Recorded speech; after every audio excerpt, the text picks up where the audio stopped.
ang meron sa Mindanao.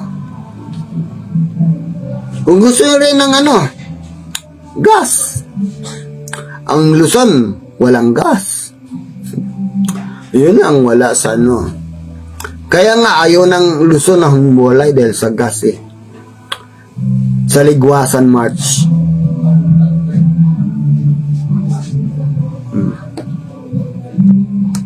Pag magiging ukiyan ang gas sa Mindanao, alam mo kung saan pupulutin ang Pilipinas? Baka yung taga Luzon ay magsipuntahan kayo sa dito, sa Mindanao. Huwag kayo pumunta. Puro naman kayo reklamo. Diyan na kayo sa Luzon. Huwag na kayo pumunta sa Mindanao. Kaya po ng Mindanao magtiis. Kahit wala ang Pilipinas. Kahit wala ang Luzon. Huwag na kayong magtangka magpunta dito. Diyan na kayo. Kayo namang mga taga Mindanao na nasa Luzon, pwede naman kayong umuwi sa Mindanao. Pwede kayong umuwi sa Mindanao. Wala namang pipigil sa inyo kasi taga Mindanao man kayo. Pero kung magrereklamo kayo na kailangan pa ng passport, maaari nyo ring ibenta yung mga lupain nyo, yung mga bahay nyo sa gobyerno. O sino man gustong bumili ng inyong mga lupa. At dyan na kayo! Forever sa Luzon. Ganun lang yan. Diyan na kayo forever sa Luzon. Huwag na kayong pumunta sa Mindanao. Diba? Sabi, Sir, merong merong nagtanong. Ang daming nagtatanong sa akin. Para na akong dito. Diba mayaman ang Mindanao? Bakit nakipagsiksikan kayo sa Luzon? Mayaman ang Mindanao sa natural resources. Pero pinagkaitan kami dito ng mga proyekto kung saan maging access sa mga businesses kagaya ng mga factory. Sino bang gustong magtayo dito sa Mindanao ng mga factory na wala namang magandang daan? Hindi naman maayos ang mga lugar. Lubak-lubak. Diba? Wala talaga. Pero kung equally distributed yung mga investment ng Pilipinas, dinala sa Mindanao yung iba, possible na hindi magsiksikan dyan sa Luzon. Diba? Natural. Malaki-laki ang sweldo ng Luzon. O, siyempre, ikaw naman ay gusto kumita ng malaki kahit medyo konti ng malaki, mas mataas. Pupunta ka talaga sa Luzon. Makipagsiksikan ka sa ilalim ng tulay sa mga squatter, kaya ang daming squatter lumubo yung population ng Luzon. Kaya ang problema ng Luzon, nagka-traffic. Overpopulated ang Luzon. Marumi ang tubig. Diba? Ngayon, kung equally distributed yung mga proyekto ng gobyerno ng Pilipinas, dinala yung iba sa Mindanao, hindi pupunta yung taga Mindanao dyan sa Luzon. Mas pipiliin ang taga Mindanao magtrabaho dito sa amin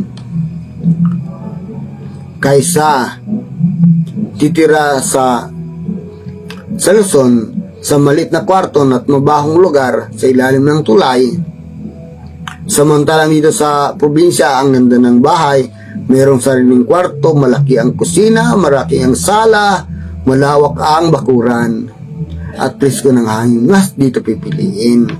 Kung merong mga establishment dito, mga planta, at iba pa. Pero wala eh.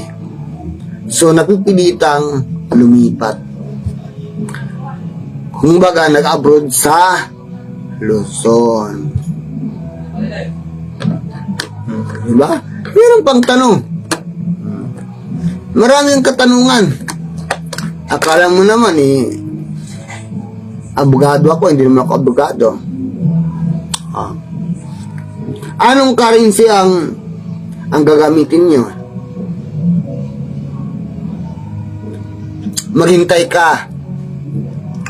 Pag may meetingan yan, kung maghihiwalay na. Pag naghihiwalay na, ang Pilipinas at ang Mindanao, pag may meetingan yan, pagkatapos ng meeting, magkakaroon ng currency.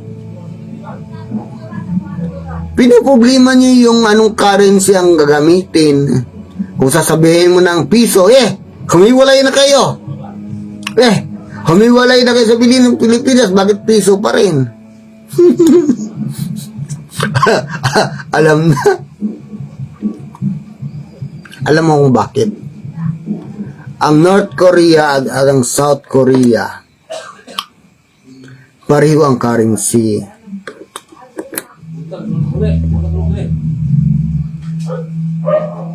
Pareho sila ng currency.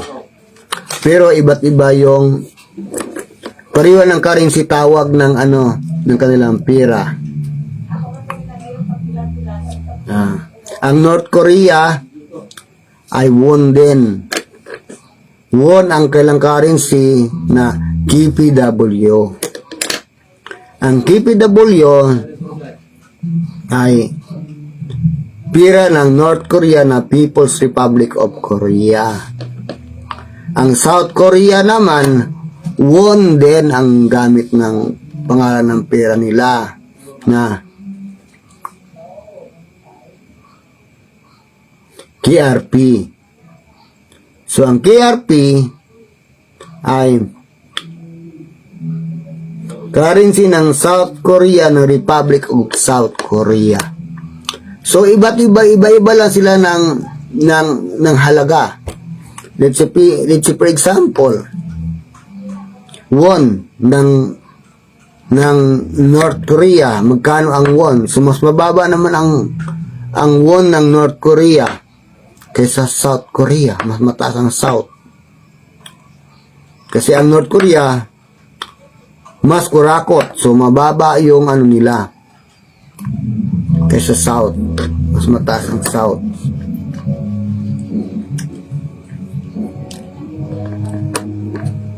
Pwede naman piso rin.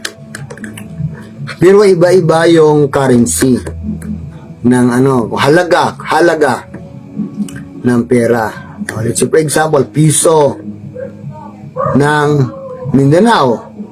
Siyempre, mayroon kaming gas dito eh.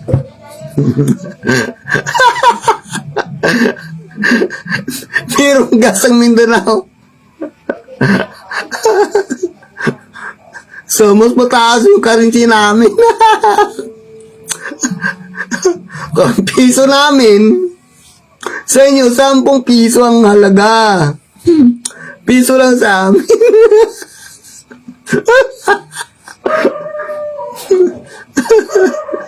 Siyempre, meron kami natural gas dito sa amin.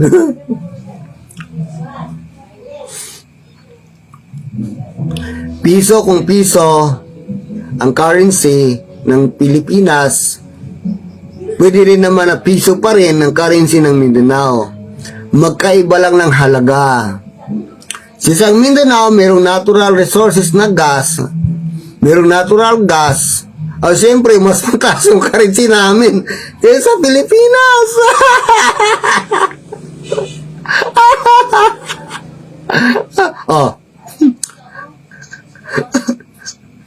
Huwag kami. Pinaproblema yung currency. Pakialam namin. Bakit? kung ilagay namin currency, bangag, pangalan ng currency, bangag currency. Pero ang halaga ng piso sa amin, isang bangag, halaga naman ay 50 pesos ng Pilipinas.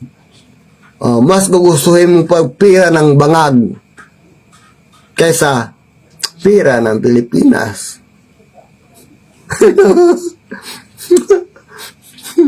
Ano? Ha? Ikaw, mamili ka. Gagawin ang currency ng Mindanao. Bangag ang pangalan. Tapos ang Pilipinas, piso pa rin. Pero ang halaga ng isang bangag, katumbas ay 50 pesos ng Pilipinas. Ano ang pipiliin mo? Ngayon, bakit mas mataas ang currency ng Mindanao? Meron kaming natural gas na wala sa Luzon. Meron kaming magandang resources. Meron kaming magagandang tourist spot. Meron kaming tuna. Meron kaming maraming laman ang dagat namin. Marami kaming pagkain. Kayo, anong meron? Natural gas pa lang.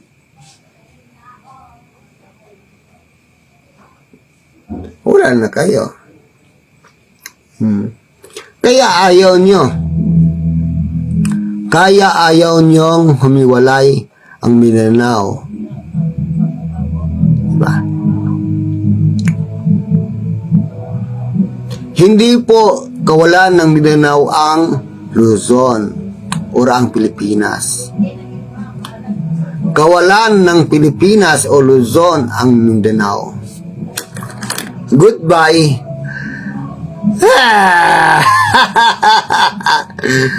Tandaan mo yan.